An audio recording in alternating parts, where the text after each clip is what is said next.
Meu filho disse: "Velha, limpe a bagunça da minha esposa", quando me viu parada olhando a cozinha destruída que a minha nora Camila deixou após o almoço de domingo. Segurei as lágrimas e peguei o pano de prato, mas quando abri a gaveta, encontrei algo que mudaria tudo. Um papel amassado com minha letra, uma lista de senhas dos meus cartões que eu nunca tinha dado para ninguém. Meu coração disparou. Como aquilo foi parar ali? Naquele momento, respirei fundo e disse para o meu filho Bruno: "Tá bom, meu amor. Vou limpar sim", falei calmamente, dobrando o papel e colocando no bolso do meu avental florido, aquele que costurei com tanto carinho. O que ele não sabia é que eu tinha acabado de descobrir quem estava esvaziando minha conta há meses. Meu nome é Nilza, tenho 62 anos e trabalho há 35 anos como auxiliar de enfermagem no Hospital Santa Casa. Minha história não é diferente da de tantas mães brasileiras que criaram filhos sozinhas. Mas quem me vê hoje, uma senhora baixinha de cabelo grisalho, sempre preso num coque, não imagina tudo o que passei para dar uma vida digna para o meu Bruno. Quando descobri que estava grávida, tinha apenas 19 anos e trabalhava numa fábrica de tecidos no centro da cidade. O Ronaldo, pai do Bruno, sumiu no mundo quando soube da gravidez. Me lembro até hoje da frase dele: "Nilza, você que se vire. Eu não pedi esse filho." Aquelas palavras me cortaram como uma faca, mas também despertaram uma força que eu nem sabia que existia dentro de mim. Nos primeiros anos, morávamos num quartinho nos fundos da casa da minha mãe, Dona Geralda. Era um cômodo de uns 10 metros quadrados, com chão de cimento queimado e paredes que ficavam molhadas quando chovia. O Bruno dormia numa caminha de solteiro comigo até os 5 anos. Eu trabalhava durante o dia na fábrica e à noite fazia faxina num escritório de contabilidade. Chegava em casa às 2 da manhã, exausta, mas sempre dava um beijo na testa do meu menino e sussurrava: "Um dia nossa vida vai ser diferente, meu amor." E foi. Quando o Bruno completou 7 anos, consegui me mudar para uma casinha alugada de 2 quartos no bairro Vila Maria. Nada luxuoso, mas era nosso cantinho.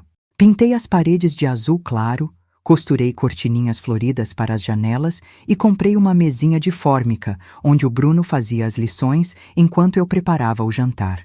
Aquele momento foi mágico. Pela primeira vez, eu sentia que estava dando uma infância de verdade para o meu filho. Durante esses anos todos, eu tinha 3 empregos: de manhã no hospital, de tarde numa clínica particular e final de semana cuidando de um senhor de idade que tinha Alzheimer. Dormia 4 horas por noite, mas via o Bruno crescendo saudável, tirando notas boas na escola, sempre educado e carinhoso. Ele me chamava de minha rainha, e toda vez que chegava cansada do trabalho, corria para me abraçar e contar como foi o dia dele. Aos 16 anos, quando o Bruno disse que queria cursar engenharia, eu não pensei 2 vezes. Procurei todas as faculdades da cidade, pesquisei preços, fiz contas e mais contas. A mensalidade da melhor faculdade custava na época R$ 950, o que representava mais da metade da minha renda. Mas eu tinha a herança da minha mãe, uma casinha simples que ela me deixou quando morreu. Vendi por R$ 145 mil para pagar os 5 anos de faculdade do Bruno. Todo centavo foi investido na educação do meu filho. Durante esses 5 anos, intensifiquei ainda mais o trabalho. Além dos 3 empregos, passei a fazer bolos e salgados para vender. Final de semana, você me encontrava na feira vendendo coxinhas de R$ 2, brigadeiros de R$ 1,50, beijinhos e quindins. O Bruno ficava vermelho de vergonha quando os colegas da faculdade passavam e viam a mãe dele ali, suada, gritando: "Olha o salgadinho quentinho, coxinha fresquinha." Mas eu não sentia vergonha nenhuma, sentia orgulho. "Mãe, você não precisa fazer isso", ele dizia às vezes. "Preciso sim, meu filho. Quero que você se forme na melhor faculdade e não tenha que se preocupar com dinheiro. Você só precisa estudar e ser feliz." E era verdade. Eu economizava até no ônibus, ia a pé para o trabalho quando podia, almoçava um pão com mortadela para sobrar dinheiro para as coisas dele. Quando o Bruno se formou, foi o dia mais feliz da minha vida. Ver meu filho de beca recebendo o diploma de engenheiro civil foi a realização de todos os meus sonhos. Ali estava a prova de que todo sacrifício valeu a pena. Durante a formatura, ele me chamou ao palco e disse no microfone: "Essa mulher aqui é a minha heroína. Ela vendeu a casa da minha avó, trabalhou 3 turnos por dia e vendeu salgadinho na feira para me dar essa formação. Tudo que sou hoje, devo a ela. O teatro inteiro se levantou para me aplaudir. Chorei tanto que borrei toda a maquiagem. Com o diploma na mão, o Bruno logo conseguiu um emprego numa construtora ganhando R$ 4.200. Era muito dinheiro para quem sempre viveu contando centavos. Ele quis me ajudar financeiramente, mas eu não deixei. Agora é sua vez de viver, meu amor. Constrói tua vida que eu me viro. Continuei trabalhando normalmente, orgulhosa de ter criado um homem íntegro, trabalhador e carinhoso. Foi numa festa de final de ano da construtora que o Bruno conheceu a Camila. Ela tinha 24 anos, trabalhava como recepcionista numa clínica de estética e era o tipo de moça que chamava a atenção por onde passava. Cabelo loiro, platinado, sempre impecável. Unhas postiças vermelhas, maquiagem carregada e roupas sempre justas. Bem diferente das meninas simples que o Bruno costumava namorar. Quando ele trouxe ela em casa pela primeira vez, eu estava preparando o almoço de domingo. Caprichei no tempero do frango assado, fiz uma farofa especial e até comprei um vinho para impressionar a namorada nova do meu filho. Queria causar uma boa primeira impressão.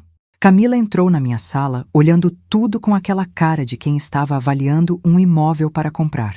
Reparou nos meus móveis simples, na mesinha de centro que eu mesma havia pintado, nas almofadas que bordo nas horas vagas. Depois de uns 5 minutos circulando pela casa, ela se virou para o Bruno e disse bem alto: "Nossa, amor, que retrô!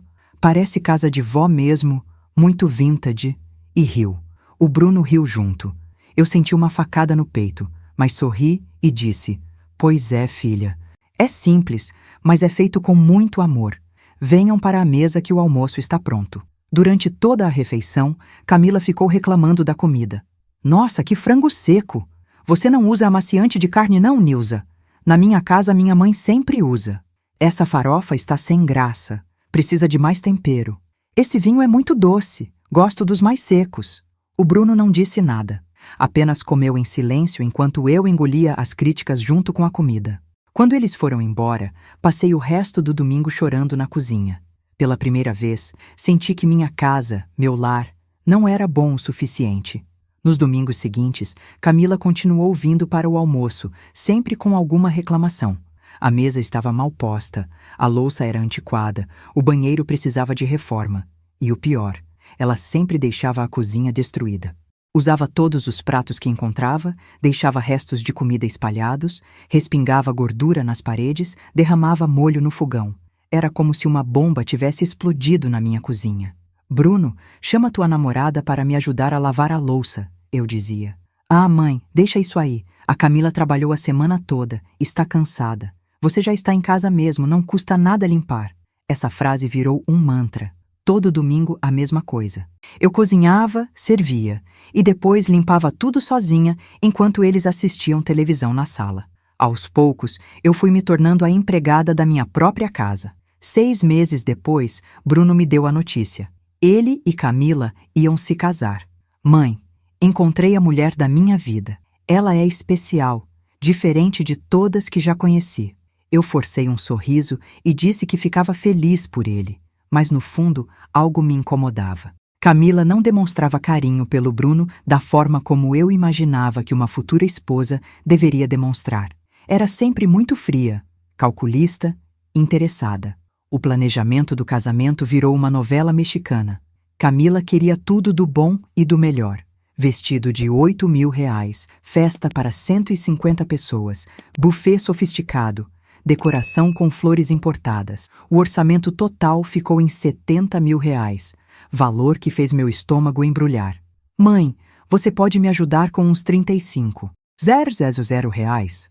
É o dinheiro da entrada que eu e a Camila não conseguimos juntar." O Bruno me pediu numa quinta-feira à noite, depois de um dia exaustivo no hospital. Eu estava tomando um chá de camomila e quase engasguei. "Meu filho, de onde vou tirar esse dinheiro todo?" Perguntei, já sabendo que ia ter que desenrolar mais uma vez. "Mãe, você tem a aposentadoria, trabalha há tantos anos. Deve ter uma reservinha guardada."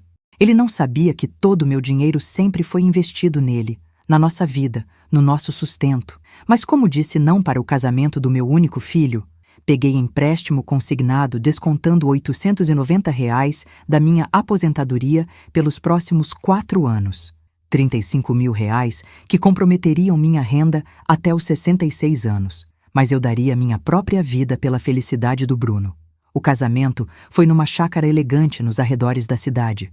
Camila estava deslumbrante no vestido branco tomara que caia. Bruno impecável no smoking alugado. Durante a cerimônia, quando eles disseram sim um para o outro, eu chorei. Não sabia se era de emoção ou de um pressentimento ruim que insistia em me acompanhar. Na festa, Camila fez questão de apresentar a família dela para mim. A mãe, Dona Sônia, era uma mulher de uns 50 anos, toda operada, com cara de quem nunca havia trabalhado pesado na vida. O pai, seu Armando, tinha um ar de executivo aposentado.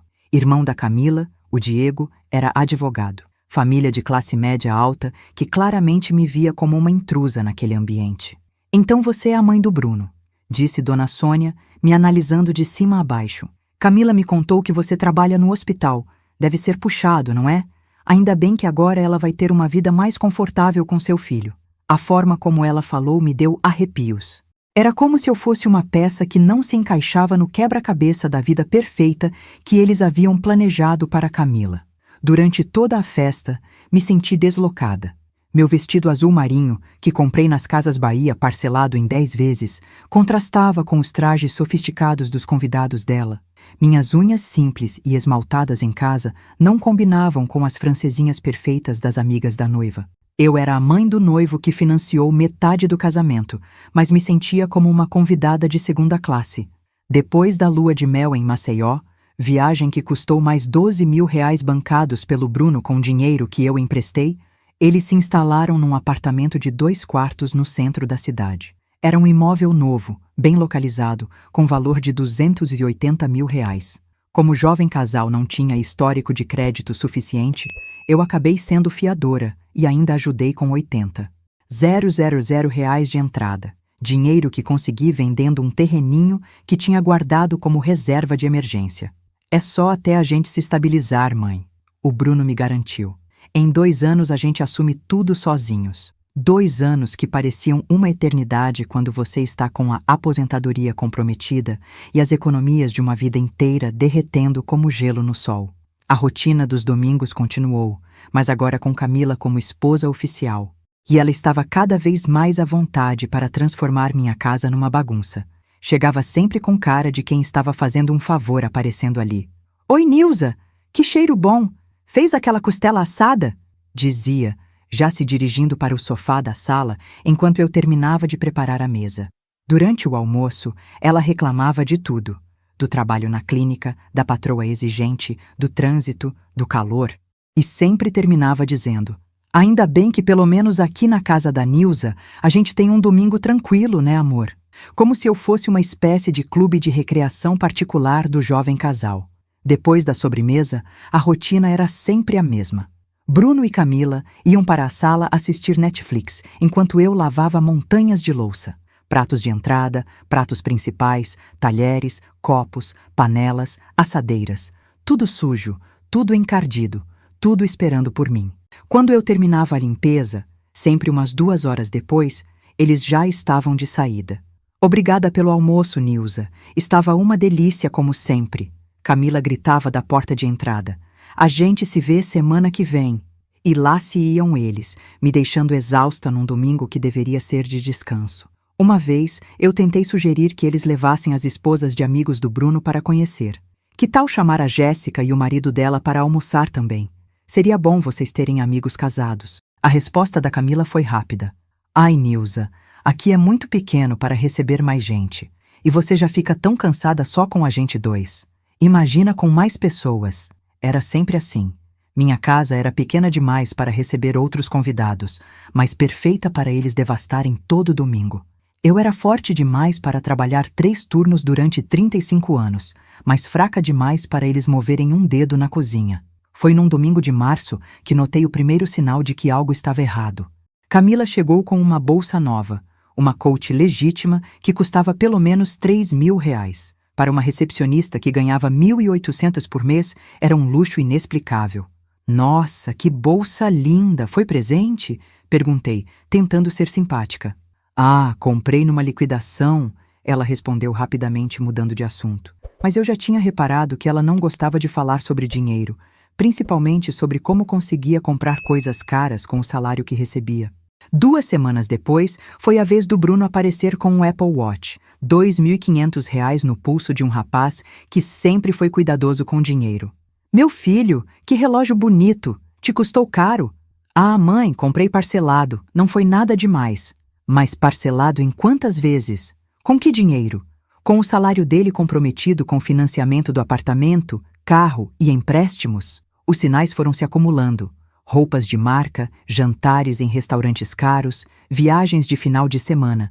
O padrão de vida do jovem casal estava muito acima do que eles ganhavam juntos. Eu fazia as contas de cabeça e não batia. Simplesmente não batia. Foi numa terça-feira, depois do plantão noturno no hospital, que resolvi passar no apartamento deles para entregar umas marmitas que havia preparado. Bati na porta várias vezes, mas ninguém atendeu. Usei a cópia da chave que eles me deram para emergências e entrei. O que vi me deixou de queixo caído. Sala decorada com móveis novos, televisão de 65 polegadas na parede, tapete persa no centro da sala, adega de vinhos.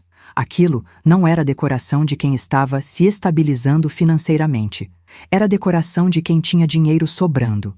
Deixei as marmitas na geladeira e saí confusa. Como eles conseguiam manter aquele padrão de vida? De onde vinha o dinheiro para tantos luxos? Naquele mesmo domingo, durante o almoço, resolvi tocar no assunto. Filhos, vocês andam gastando muito, não é? Vi o apartamento de vocês, está muito bonito. Devem estar indo bem financeiramente. Bruno engasgou com a costela.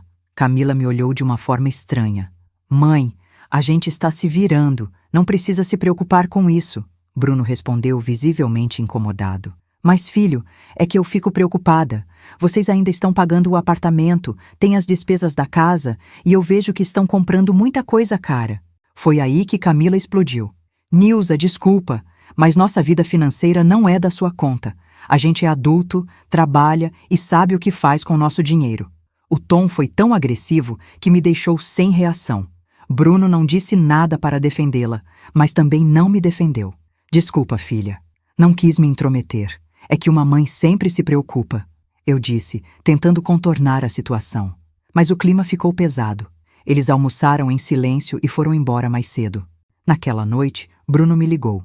Mãe, a Camila ficou chateada com o que você disse hoje. Ela acha que você fica fiscalizando nossa vida. Meu filho, eu só me preocupo com vocês. Não quero que se endividem. A gente se cuida, mãe. Você não precisa ficar perguntando sobre nosso dinheiro. Foi a primeira vez que meu filho me repreendeu por me preocupar com ele. Deitei naquela noite com o coração apertado, sentindo que estava perdendo meu Bruno aos poucos. Voltando àquele domingo fatídico que mudaria tudo. Era abril, um dia de outono com ventinho gostoso. Eu havia caprichado no almoço. Costela assada com batatas, arroz com açafrão, farofa de ovos e uma salada colorida. Camila chegou de mau humor, reclamando de uma discussão com a patroa. Bruno estava estranho, mais quieto que o normal. Durante o almoço, ela derrubou molho de tomate na toalha de mesa que eu bordei à mão. Em vez de se desculpar, disse: Ah, Nilza, essa toalha já está meio manchada mesmo. Você devia comprar uma nova. Meu sangue ferveu, mas eu me controlei. Depois da sobremesa, eles foram para a sala como sempre. Comecei a recolher os pratos quando Bruno gritou da sala: Velha, limpe a bagunça da minha esposa. A palavra velha me atingiu como um tiro. Meu próprio filho, que eu criei com tanto amor, me chamando de velha na frente da esposa. Fui até a gaveta pegar o pano de prato, engolindo as lágrimas. Foi quando vi aquele papel amassado no fundo da gaveta. Peguei e desamassei. Era uma folha de caderno com minha letra, mas eu não lembrava de ter escrito aquilo. Era uma lista de senhas dos meus cartões, códigos de segurança, até a senha do Internet Banking. Meu coração disparou. Como aquele papel foi parar ali? Eu nunca havia escrito aquelas informações. Ou havia? Minha memória estava falhando?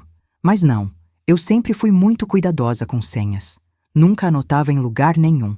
Respirei fundo e guardei o papel no bolso do meu avental florido. Voltei para a cozinha e disse calmamente: Tá bom, meu amor. Vou limpar sim. Bruno nem olhou para mim, concentrado no celular. Camila estava mexendo na bolsa, conferindo alguma coisa. Enquanto lavava a louça, minha cabeça fervilhava. Aquele papel não estava ali por acaso. Alguém havia anotado minhas senhas. Mas quem? E por quê? Foi aí que me lembrei. Minha conta estava sempre no vermelho nos últimos meses. Valores estranhos que eu não conseguia explicar. Saques que não lembrava de ter feito. Eu achava que era esquecimento da idade, lapsos de memória. Mas e se não fosse? E se alguém estivesse roubando meu dinheiro? Terminei de lavar a louça com mãos trêmulas. Quando eles foram embora, tranquei a porta e fui direto para meu quarto. Peguei os extratos bancários dos últimos meses e comecei a analisar cada movimentação. O que descobri me fez o mundo desabar. Sentada na minha cama, com os extratos bancários espalhados no edredom florido que costurei há 10 anos, comecei a montar o quebra-cabeça da minha própria ruína financeira. O que vi me fez o sangue gelar nas veias. Nos últimos 4 meses, havia saques em datas que eu tinha certeza absoluta de estar trabalhando. Dia 15 de janeiro.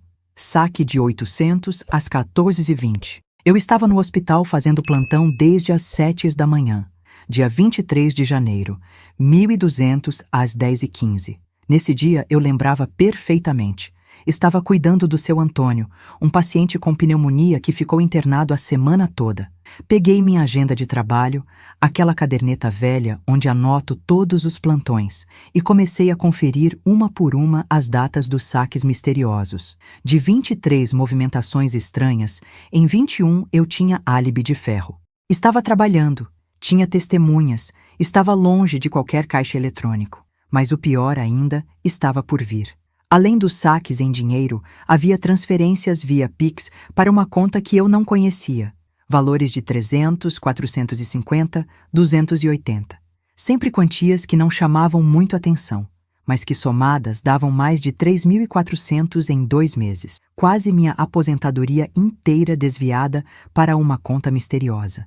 Peguei a lupa que uso para ler receitas médicas e comecei a analisar cada número da conta destinatária. CPF terminado em 847. Banco digital que eu nem conhecia. Nome do titular: C.S. Rodrigues. Meu estômago embrulhou. Camila Silva Rodrigues. O nome completo da minha nora. Naquele momento tudo ficou claro como água cristalina. A lista de senhas na gaveta da minha cozinha. Os horários anotados. Os domingos que ela chegava mais cedo e pedia para dar uma olhadinha na casa enquanto eu terminava o almoço. Os momentos que ela sumia no banheiro por muito tempo. Camila estava roubando minha aposentadoria. Na segunda-feira de manhã, antes do plantão, fui direto ao banco. A gerente, Dona Marina, uma moça simpática que sempre me atendia, ficou preocupada quando expliquei a situação. Dona Nilza, vamos analisar todas as movimentações suspeitas. Já tivemos outros casos assim. Infelizmente é mais comum do que a senhora imagina, ela disse, digitando no computador com dedos ágeis. O que ela me mostrou na tela me fez querer vomitar ali mesmo. Eram 47 operações fraudulentas em 5 meses. Total roubado, 18.400. Quase 5 meses da minha aposentadoria que evaporaram da minha conta. Dona Marina, todas essas operações foram feitas quando eu estava trabalhando. Tenho como provar, eu disse, mostrando minha agenda. A senhora vai ter que registrar um boletim de ocorrência. Isso é crime, é furto qualificado. Ela explicou, imprimindo todos os extratos detalhados. Mas tem uma coisa estranha aqui, Dona Marina continuou, franzindo a testa. Várias dessas operações foram feitas no caixa eletrônico aqui da esquina da sua casa, entre 9h e 11h da manhã. A pessoa conhece sua rotina, sabe exatamente quando a senhora não está em casa. Senti minha pressão subir. Alguém estava me estudando, mapeando minha vida, planejando como me roubar da forma mais covarde possível. E esse alguém tinha acesso à minha casa, às minhas coisas, à minha confiança. Dona Marina, quero que a senhora bloqueie todos os meus cartões hoje mesmo. Vou trocar todas as senhas e descobrir quem está fazendo isso comigo, eu disse, com uma determinação que nem sabia que ainda existia dentro de mim. Voltei para casa com a cabeça fervilhando de raiva e um plano se formando na minha mente. Se Camila estava me roubando, eu ia pegá-la no flagrante, mas precisava de provas irrefutáveis, evidências que nem ela, nem meu filho conseguiriam negar. Liguei para minha vizinha, Dona Conceição, uma senhora de 70 anos que mora na casa ao lado há mais de 20 anos. Conceição, preciso te pedir um favor muito importante. Você tem aquela câmera pequena que comprou para vigiar a empregada? Tenho sim, filha. Por quê? Aconteceu alguma coisa? Te explico depois. Posso pegar emprestado por uns dias? Claro, querida. Vou buscar aqui. A câmera era do tamanho de uma caixinha de fósforo, dessas que gravam em cartão de memória e podem ficar escondidas em qualquer lugar.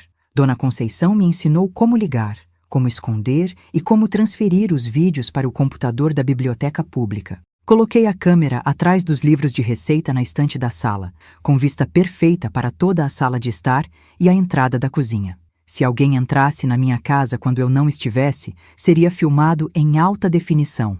Também mudei minha estratégia. Em vez de deixar as senhas guardadas em lugares óbvios, escrevi senhas falsas em papeizinhos e espalhei pela casa. Gaveta da cozinha, porta do guarda-roupa, atrás do porta-retrato da mesa de cabeceira. Todas falsas, mas convincentes. Se alguém tentasse usar, eu saberia imediatamente. 3 dias depois, na quinta-feira, cheguei do plantão noturno às 7 da manhã e fui direto para a câmera. Meu coração estava acelerado enquanto retirava o cartão de memória. Será que tinha alguma coisa gravada? Fui até a biblioteca pública, que abre às 8h, e pedi para usar um computador.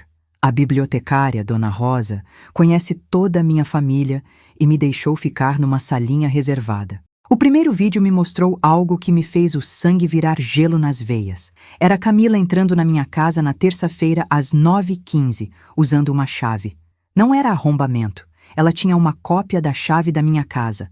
No vídeo, ela entra como se fosse dona do pedaço, vai direto para meu quarto e começa a mexer nas gavetas. Pega cartões da minha carteira, anota alguma coisa num papel, fotografa documentos com o celular. Depois vai para a cozinha e confere as gavetas onde eu costumo deixar senhas anotadas. Mas o pior ainda estava por vir. O áudio da câmera captou uma conversa telefônica que Camila fez da minha própria sala. Oi, amor. Consegui mais 1.200 da sua mãe hoje. O cartão dela não tem limite. É só usar na função débito que passa tudo, ela disse rindo. Como ela é burra, né?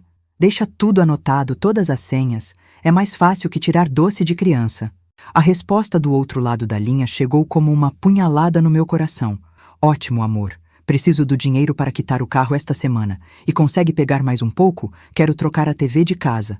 Era a voz do meu filho, do meu Bruno.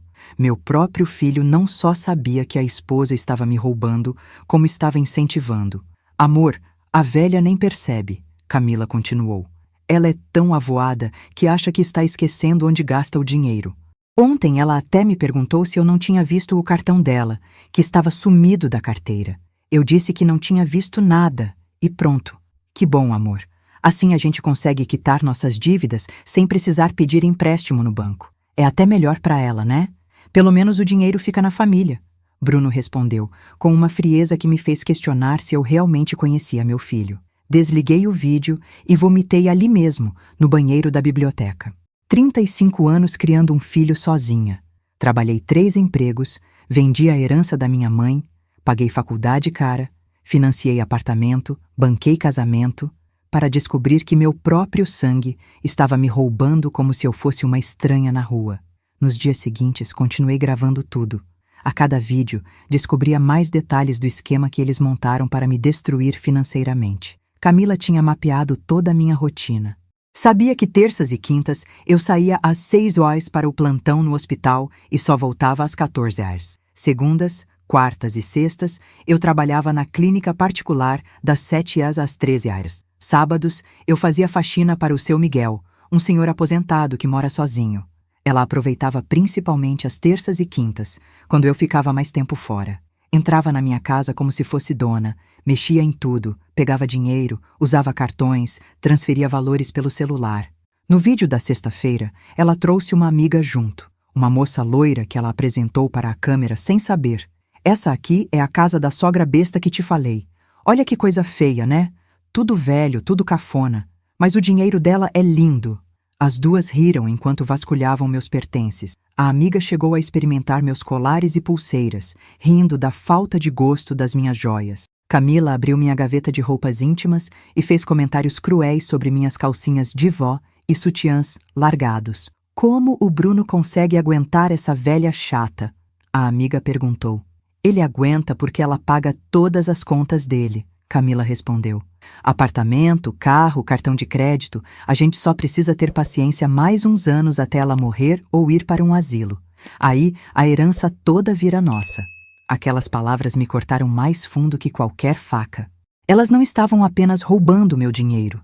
Estavam planejando minha vida, minha morte, meu futuro, como se eu fosse um investimento que precisava render dividendos.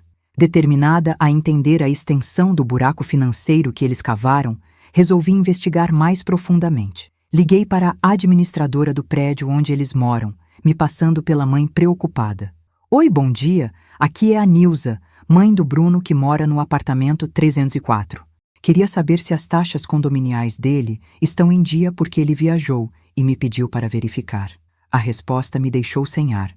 Olha, dona Nilza, seu filho está com 3 meses de atraso. São 1.350 de taxas vencidas, mais 210 de juros. Se não quitar até o final do mês, vamos ter que entrar com processo de cobrança. 1.560 de dívida no condomínio de quem supostamente estava se estabilizando financeiramente. Liguei também para a concessionária onde Bruno comprou o carro. Oi, aqui é a Nilza, mãe do Bruno Silva. Ele me pediu para verificar quantas parcelas ainda faltam do financiamento do Civic. Dona Nilza, seu filho está com 2 parcelas em atraso. São 1.890 cada parcela. Se não quitar até semana que vem, vamos ter que buscar o veículo para apreensão. Quase 4.000 em atraso do carro que ele comprou parcelado e que eu achava que estava sendo pago em dia. Mas a descoberta mais chocante veio quando liguei para o banco fingindo ser Camila. Usei aquele truque que aprendemos na época que trabalhei numa loja. Liguei dizendo que havia perdido o cartão e precisava saber o saldo para fazer o bloqueio. Senhora Camila, seu cartão de crédito está com saldo devedor de 47.800 e já ultrapassou o limite de 45.000. A senhora precisa fazer um depósito de pelo menos 3.000 até amanhã para regularizar. Quase 50.000 de dívida no cartão de crédito. Agora eu entendia de onde vinha a necessidade desesperada pelo meu dinheiro. Eles não estavam roubando por ganância. Estavam roubando por desespero. Com todas as evidências em mãos, vídeos, extratos bancários, comprovantes das dívidas, comecei a planejar minha vingança. Não ia ser um confronto qualquer. Ia ser uma aula de dignidade que meu filho e minha nora jamais esqueceriam. Primeiro, procurei um advogado. O Dr. Henrique, um rapaz novo que atendia no escritório perto do hospital, me recebeu numa tarde de sábado. Dona Nilza, a senhora tem um caso sólido de furto qualificado. Com esses vídeos e essas provas documentais, é possível conseguir tanto a restituição do dinheiro quanto uma condenação criminal, ele explicou, analisando todos os documentos. Doutor, eu não quero destruir meu filho. Quero que ele aprenda uma lição, mas não quero vê-lo na cadeia. Entendo perfeitamente. Podemos dar um prazo para restituição amigável.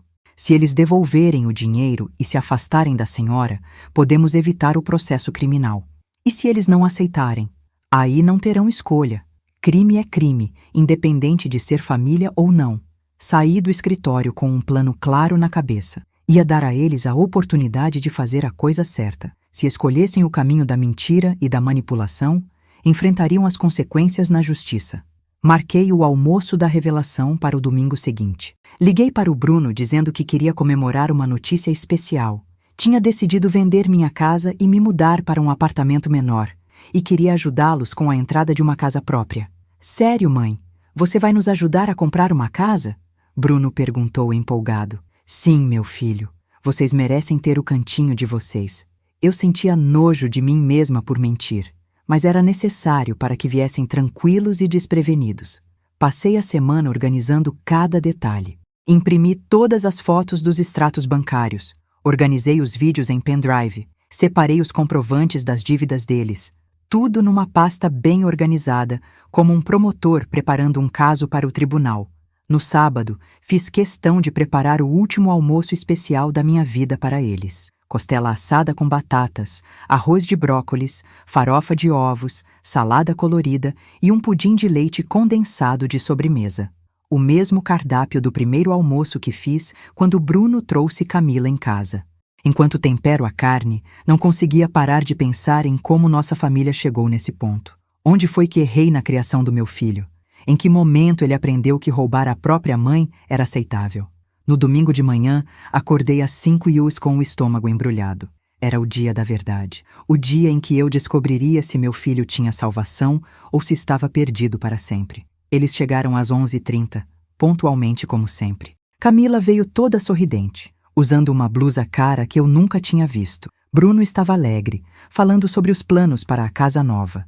Mãe, a gente já começou a olhar casas na internet. Tem umas bem legais por 350 mil. Com sua ajuda e nosso FGTS, conseguimos dar uma entrada boa, ele disse, me abraçando carinhosamente. Fingir que estava tudo normal foi a coisa mais difícil da minha vida. Servir comida para quem estava me roubando, sorrir para quem estava planejando minha morte, tratar com carinho quem me tratava como lixo. Durante o almoço, Camila estava especialmente tagarela. Falou sobre os planos para decorar a casa nova, sobre a chácara que queriam comprar no futuro, sobre as viagens que fariam quando estivessem mais estáveis. Nilza, você não imagina como é bom saber que podemos contar com você, ela disse, segurando minha mão por cima da mesa.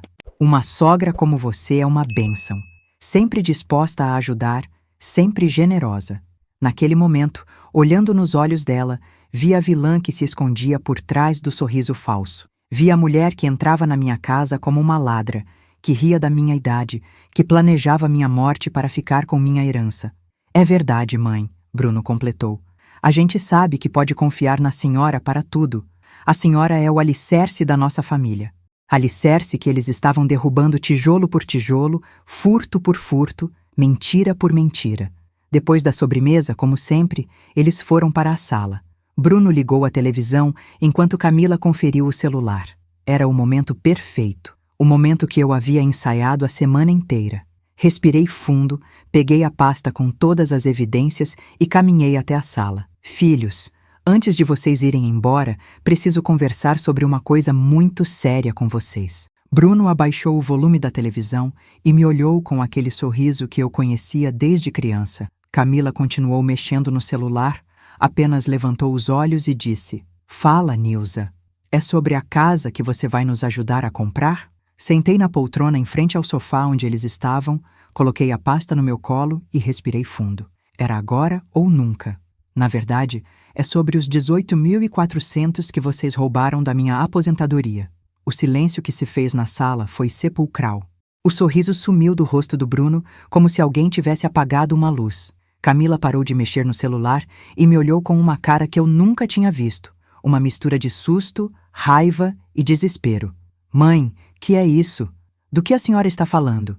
Bruno gaguejou, tentando forçar um sorriso nervoso. Deve estar confundindo alguma coisa. Abri a pasta e peguei os extratos bancários, espalhando-os na mesinha de centro como um detetive mostrando evidências. Bruno, essas são todas as movimentações fraudulentas da minha conta nos últimos 5 meses. 47 operações que eu não fiz em horários que eu estava trabalhando. Camila se levantou de um pulo, tentando parecer indignada. Nilza, que absurdo é esse? Você está nos acusando de roubo? Isso é uma ofensa. Mas eu podia ver o pânico nos olhos dela. Senta, Camila. Eu disse com uma firmeza que me surpreendeu.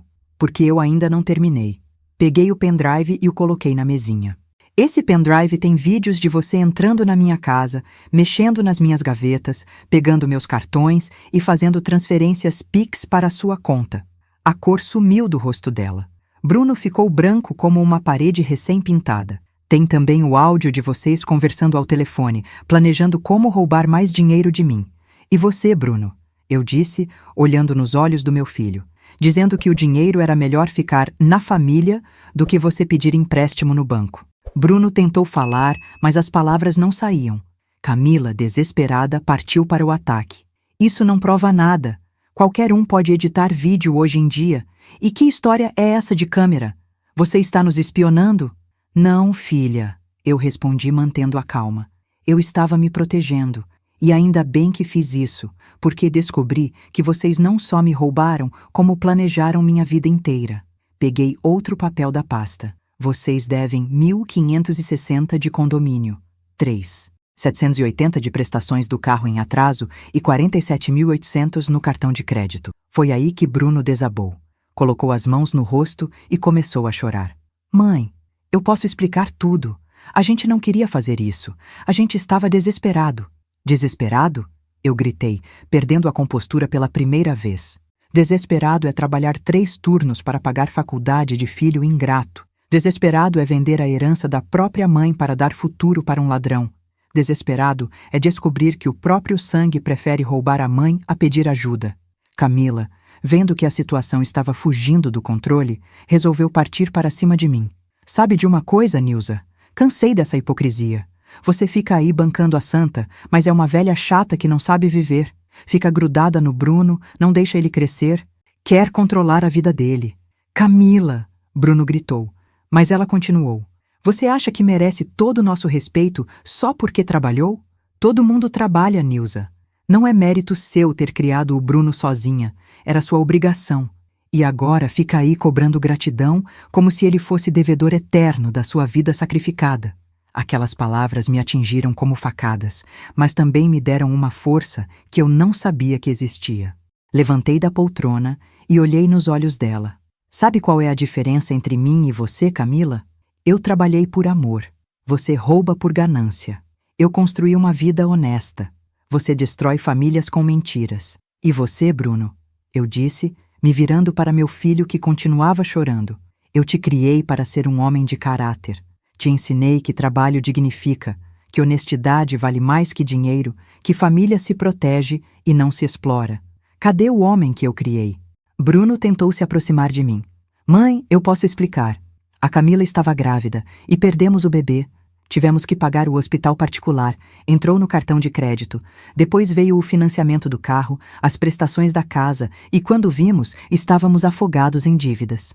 E por que não me procuraram para conversar? Eu perguntei. Por que não me contaram a verdade? Eu sempre ajudei vocês com tudo. Foi aí que Camila explodiu de vez. Porque você sempre faz cara feia quando a gente pede alguma coisa. Fica com aquela cara de coitada, suspirando, falando que está sacrificando. A gente cansou de pedir esmola para você. Esmola? Eu repeti incrédula. 35.000 do casamento foi esmola? 80.000 do apartamento foi esmola? Os 145.000 da sua faculdade, Bruno, foi esmola? Bruno parou de chorar e olhou para Camila com raiva. Camila, para! A minha mãe nunca fez cara feia para me ajudar. Quem teve a ideia de pegar o dinheiro escondido foi você. Agora, a máscara tinha caído completamente. Camila se virou para Bruno como uma víbora. Ah, agora a culpa é minha? Você que disse que sua mãe era rica e que nunca ia fazer falta. Você que falou que ela nem ia perceber. Eu falei isso porque você ficava me enchendo o saco todo dia. Bruno gritou de volta.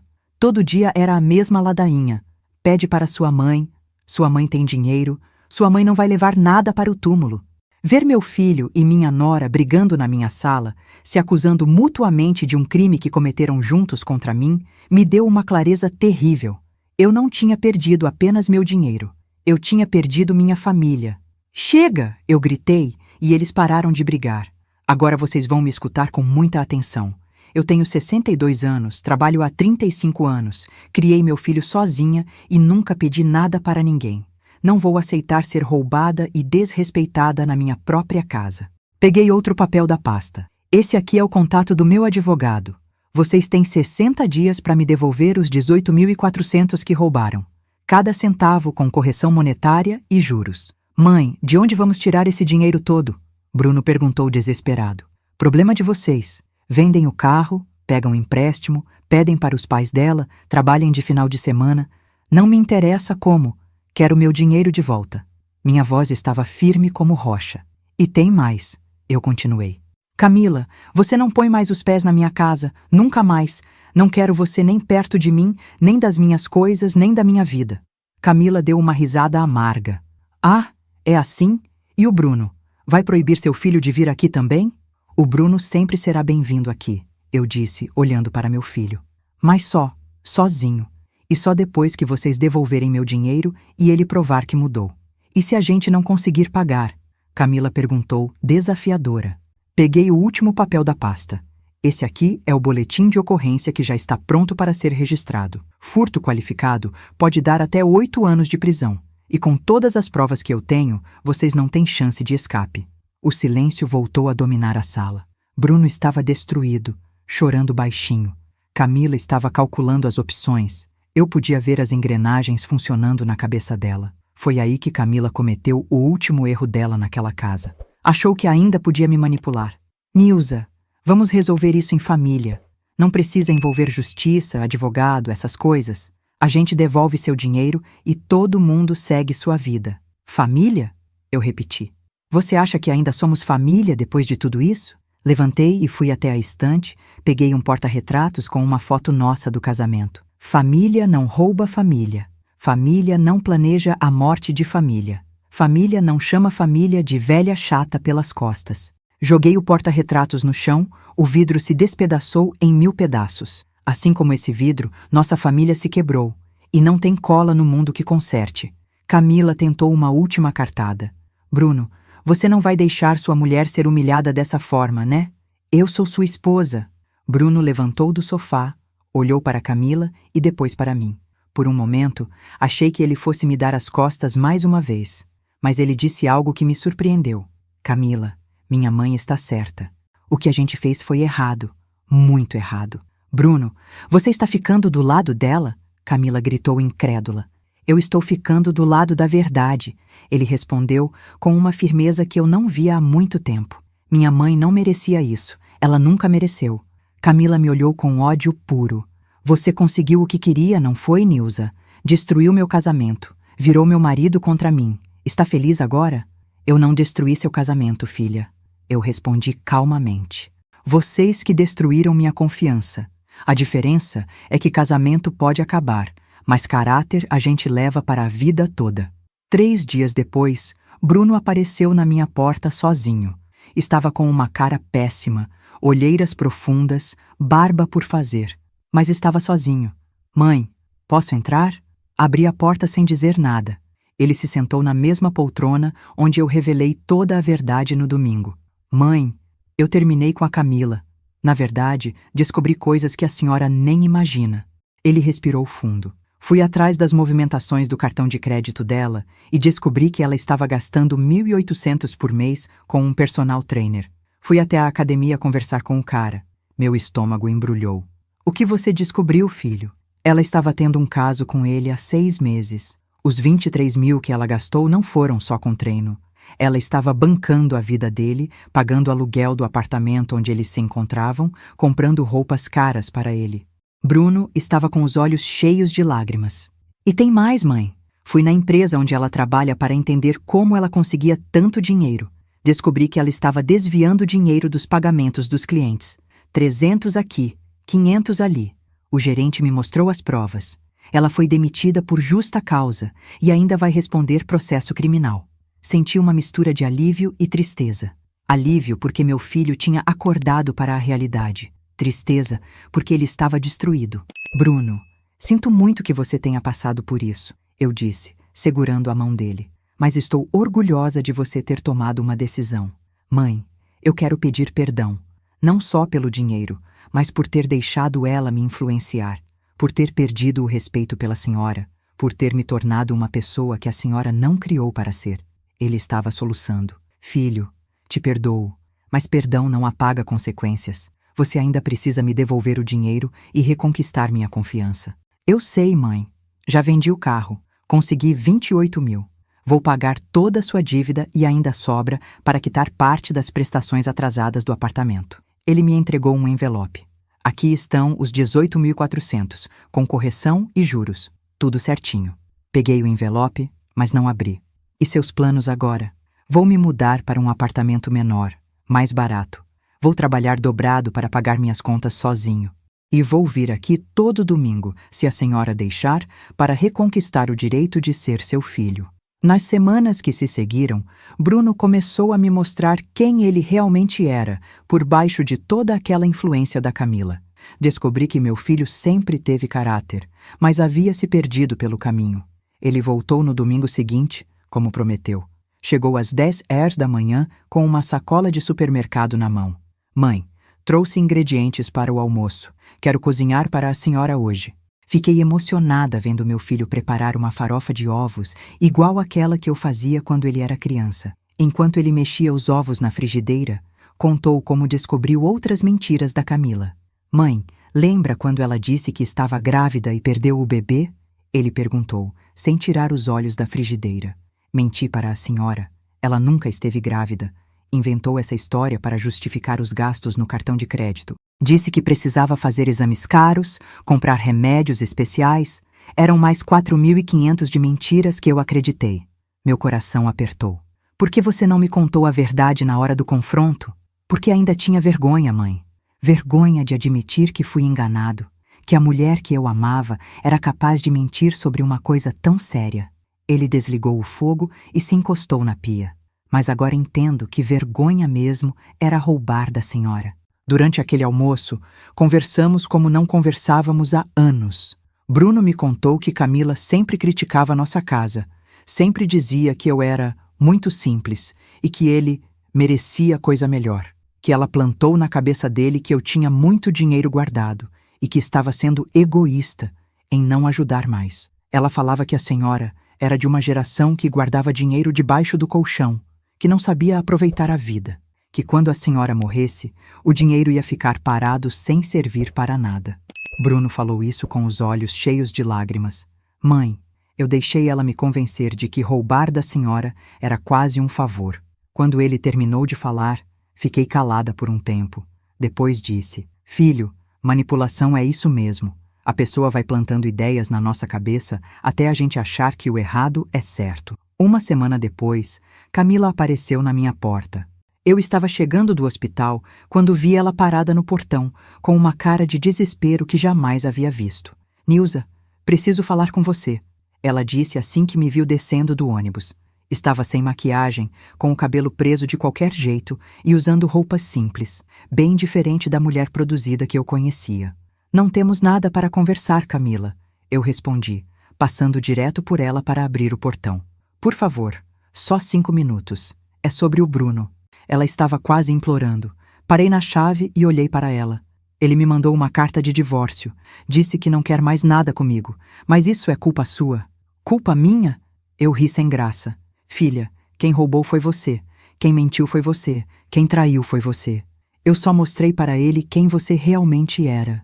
Você manipulou as provas, editou os vídeos, inventou essas mentiras para separar a gente. Ela gritou, começando a chorar. Você sempre teve ciúme de mim. Sempre quis que o Bruno ficasse solteiro para viver grudado em você. Senti minha pressão subindo. Camila, os vídeos que gravei mostram você entrando na minha casa com chave copiada, mexendo nas minhas gavetas e roubando meus cartões. Isso não é invenção, é crime. Eu só peguei emprestado, ia devolver tudo. Ela mentiu descaradamente. E você nem precisava desse dinheiro mesmo. Fica aí no hospital ganhando bem, deve ter um monte de dinheiro guardado. Foi aí que eu perdi a paciência. Camila, para de mentir. Você não pegou emprestado nada. Você roubou sistematicamente por meses. E eu não ganho bem coisa nenhuma. Ganho 3.400 de aposentadoria e trabalho para complementar a renda. Todo centavo que você roubou fez falta. Ah, para de drama, Nilza. 18 mil para você não é nada. Você pagou 145 mil da faculdade do Bruno, pagou 35 mil do casamento, deu 80 mil para o apartamento, sempre teve dinheiro quando quis. Eu trabalhei por esse dinheiro, eu gritei. Vendi a herança da minha mãe, peguei empréstimo, fiz 3 turnos por dia, vendi salgadinho na feira. Cada centavo custou suor e lágrimas. E você achou que tinha direito de simplesmente pegar o que não era seu? Camila mudou de estratégia e começou a chorar mais alto. Nilza, eu erro. Eu sei que errei, mas não destrói meu casamento por causa disso. O Bruno é tudo que eu tenho na vida. O Bruno não é uma propriedade sua. Eu respondi friamente. Ele fez a escolha dele baseado no que você realmente é. E pelo que sei, você não perdeu só o Bruno. Perdeu o emprego também, não foi? O rosto dela ficou vermelho de raiva. Você investigou isso também? Não precisei investigar. Meu filho me contou tudo. Como você roubava dinheiro da empresa, como estava traindo ele com o personal trainer, como mentiu sobre a gravidez. Cada palavra que eu falava era como uma facada nela. Você não entende nada, ela explodiu. Eu estava desesperada. As contas estavam acumulando, o cartão estourado, o apartamento atrasado. Eu precisava de dinheiro. E por isso resolveu roubar a sogra em vez de pedir ajuda? Perguntei. Por isso resolveu destruir a família em vez de confiar nela? Camila me olhou com ódio puro. Sabe de uma coisa? Você conseguiu o que queria. Me destruiu completamente. Estou desempregada, sem marido, sendo processada. Está feliz agora? Camila, eu disse calmamente, eu não destruí você. Você se destruiu sozinha. Eu só mostrei para todo mundo quem você sempre foi por dentro. Ela deu meia volta e saiu gritando. Isso não vai ficar assim. Vou provar que você armou tudo isso. Mas eram só palavras vazias de quem perdeu tudo por suas próprias escolhas. Com o passar dos meses, Bruno começou a demonstrar uma maturidade que eu nunca tinha visto nele. Mudou-se para um kitnet simples de um quarto. Começou a trabalhar como freelancer de projetos de engenharia nas horas vagas e assumiu todas as suas responsabilidades financeiras. Toda quinta-feira, ele me ligava só para saber como eu estava. Todo domingo vinha almoçar e ficava até de noite, conversando, assistindo TV, recuperando os anos perdidos. Mas o mais importante, ele aprendeu a me valorizar. Mãe, hoje fui ao supermercado e lembrei da época que a senhora fazia compra com lista anotada no papelzinho, contando cada centavo para não passar do orçamento. Ele me disse num domingo. Nunca entendi o sacrifício que isso representava. Agora que estou passando sufoco para pagar minhas contas, sei o que a senhora passou para me criar. Em outubro, 6 meses depois do confronto, Bruno chegou em casa com uma notícia que me encheu de orgulho. Mãe, recebi uma proposta para trabalhar numa construtora de Brasília. É um cargo de gerente de obras, salário de 8.500. Posso recomeçar minha vida do zero, longe de tudo que aconteceu aqui. Meu primeiro impulso foi ficar triste, meu filho indo embora novamente, mas depois pensei melhor. Bruno, essa é a sua chance de se reconstruir. Você deve aceitar. Mas e a senhora? Não quero deixar a senhora sozinha. Ele segurou minha mão. Depois de tudo que passou, quero cuidar melhor da senhora. Meu filho, eu criei você para voar com as próprias asas, não para ficar preso aqui por culpa ou obrigação. Vai, reconstrói sua vida e seja feliz. Eu vou ficar bem. Na véspera da viagem dele, fizemos nosso último almoço de domingo juntos por um tempo. Ele preparou uma feijoada completa, igual àquela que eu fazia nos aniversários dele quando criança. Depois do almoço, ele me deu um presente que me emocionou até as lágrimas. Era um quadro com uma foto nossa da formatura dele, mas com uma moldura nova e uma frase que ele mandou gravar, para minha heroína, que me ensinou que caráter vale mais que dinheiro. Obrigado por não ter desistido de mim. Seu filho que te ama, Bruno. Enquanto minha vida voltava aos trilhos, a justiça seguia seu curso com Camila. Em dezembro, ela foi condenada por apropriação indébita na empresa onde trabalhava. Teve que devolver os 23 mil roubados, mais multa de 50% do valor. Como não tinha o dinheiro, o salário dela foi penhorado por 2 anos. O personal trainer que ela bancava sumiu no mundo assim que descobriu que ela estava sendo processada. Relacionamentos baseados em interesse financeiro têm prazo de validade. Camila tentou me processar por difamação e calúnia, alegando que eu havia inventado as evidências contra ela. Mas meu advogado apresentou todas as provas, vídeos, áudios, extratos bancários, e o processo dela foi arquivado por falta de fundamento. A última notícia que tive dela foi através de uma conhecida. Estava morando com a mãe, trabalhando numa loja de roupas no shopping por salário mínimo e pagando as prestações das dívidas que acumulou. O apartamento que eles financiaram foi vendido para quitar as prestações em atraso.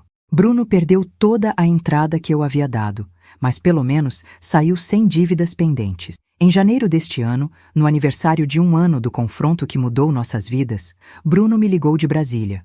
Estava feliz, trabalhando numa obra importante, morando num apartamento simples mas honesto. Mãe, hoje faz 1 ano que a senhora me ensinou a maior lição da minha vida, ele disse no telefone. Se a senhora tivesse me perdoado fácil, se tivesse passado a mão na minha cabeça, eu nunca teria aprendido o valor das coisas. Filho, às vezes quem ama tem que ser duro na hora certa, eu respondi.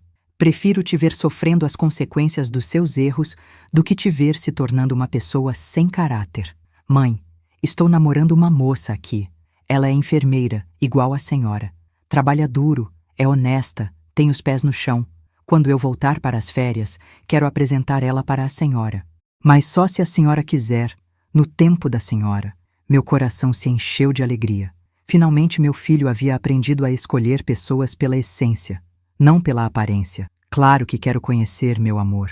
Se ela faz você feliz e é uma pessoa do bem, ela será bem-vinda na nossa casa. Obrigado, mãe. Obrigado por ter lutado por mim mesmo quando eu não merecia. Obrigado por ter me ensinado que amor verdadeiro às vezes precisa doer para curar. Quando desliguei o telefone, chorei de emoção. Não de tristeza, mas de orgulho. Meu filho havia se tornado o homem que eu sempre sonhei que ele fosse. Só precisou perder tudo para entender o valor de cada coisa.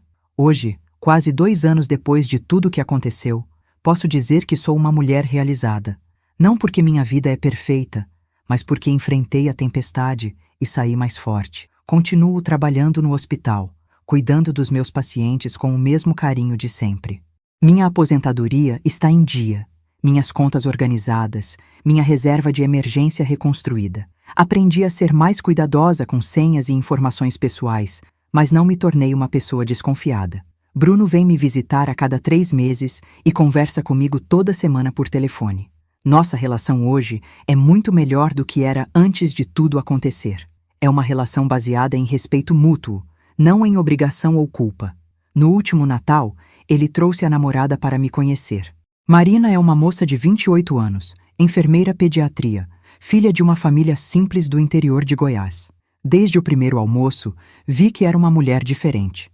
Chegou com um pote de doce de leite caseiro que ela mesma fez. Elogiou minha casa sem falsidade, lavou a louça sem eu pedir e me tratou com o respeito que uma sogra merece. Dona Nilza, o Bruno me contou toda a história de vocês. Ela me disse enquanto secávamos as louças juntas. A senhora é uma guerreira. Espero um dia ser uma mãe tão forte quanto a senhora. Ali, naquele momento, secando pratos ao lado de uma nora que me respeitava, senti que a vida tinha me dado uma segunda chance de ter uma família de verdade. Sobre Camila, as últimas notícias que tive foram de uma conhecida que trabalha no shopping onde ela está empregada. Continua pagando as dívidas que acumulou, mora com a mãe, não tem carro e leva uma vida bem diferente dos tempos de ostentação. O importante é que ela está longe da minha família e não pode mais causar nenhum mal. A maior lição que aprendi com tudo isso é que idade não é sinônimo de fraqueza. Aos 64 anos, descobri que tenho uma força que nem eu sabia que existia. Uma força que vem de 35 anos de trabalho honesto, de caráter construído tijolo por tijolo, de dignidade que ninguém pode roubar. Eles acharam que por eu ser velha, era burra. Descobriram que idade traz sabedoria, experiência e coragem para fazer o que é certo. Descobriram que respeito não se negocia, se conquista. E quem não valoriza o que tem, perde o direito de ter. Hoje, quando olho no espelho e vejo meus cabelos grisalhos, minhas rugas de expressão e meu sorriso tranquilo, sei que posso dormir em paz. Não porque minha vida é perfeita, mas porque enfrentei a tempestade de cabeça erguida e saí mais forte do outro lado. E você, que está me escutando agora, saiba que nunca é tarde para recuperar sua dignidade. Nunca é tarde para dizer não para quem não te valoriza. Nunca é tarde para ensinar às pessoas ao seu redor que respeito é fundamental em qualquer relacionamento. A vida me ensinou que às vezes perdemos tudo para ganhar o que realmente importa. Perdi dinheiro, mas ganhei o respeito do meu filho. Perdi uma nora, mas ganhei uma família verdadeira. Perdi a inocência, mas ganhei sabedoria. E hoje, toda vez que meu filho me liga e diz "Te amo, mãe", toda vez que Marina me chama de vozinha com carinho, toda vez que um paciente no hospital me agradece pelo cuidado, eu sei que valeu a pena lutar. Hoje, 8 meses depois daquele domingo que mudou nossas vidas, posso dizer que a tempestade passou e o sol voltou a brilhar na minha casa. Bruno realmente mudou. Mudou de apartamento, mudou de vida, mudou de atitude. Mora num kitnet simples, trabalha em 2 empregos para pagar suas contas sozinho e vem almoçar aqui todo domingo. Mas agora ele chega cedo, me ajuda a cozinhar, lava toda a louça e sempre termina o almoço pedindo desculpas. Não porque eu exijo, mas porque ele finalmente entendeu o valor do que destruiu e está lutando para reconquistar.